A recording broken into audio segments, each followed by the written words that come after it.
Magandang hapon mga ka-basic. Meron tayo dito isang pinto. Ang haba niya ay 210 by 80. Yan. Yan nalagyan na natin yan ng wood stain. Siyempre napahiran din ng sanding sealer. Dito naman sa kabila, eto meron tayong ano tawag nito? Sa Tagalog kuna. Paki-comment na lang. Tawag niya sa English. Ito naman, meron tayo dito isang crib. Siguro, pakihin na lang.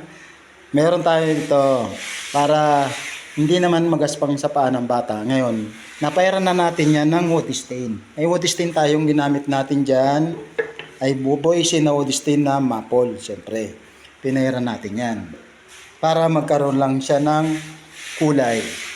Siyempre, next natin, papairan natin siya ng sanding sealer. Siyempre, boysin pa rin yan. Ito basic lang din pag-apply nito. Ito, ang halo nito, kunting lacquer thinner lang. Yan, sanding sealer. Siyempre, apply na natin yan. Basic lang din yan. Kung paano mo ina-apply yung top coat, ganun din yan. Yan. Papayaran natin siya ng sanding sealer muna. Yan.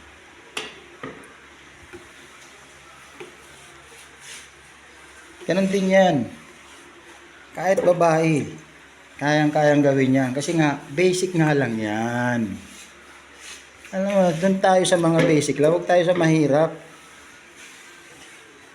Yan o. Basta ang gagamitin mo lang materialis dyan. Boysen. Subok na yan eh. Yan o.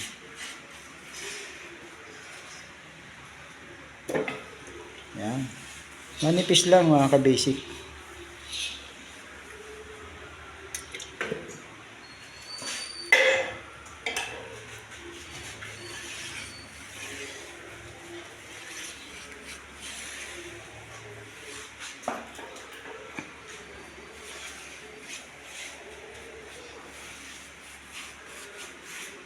Yan, patutuyuin muna natin.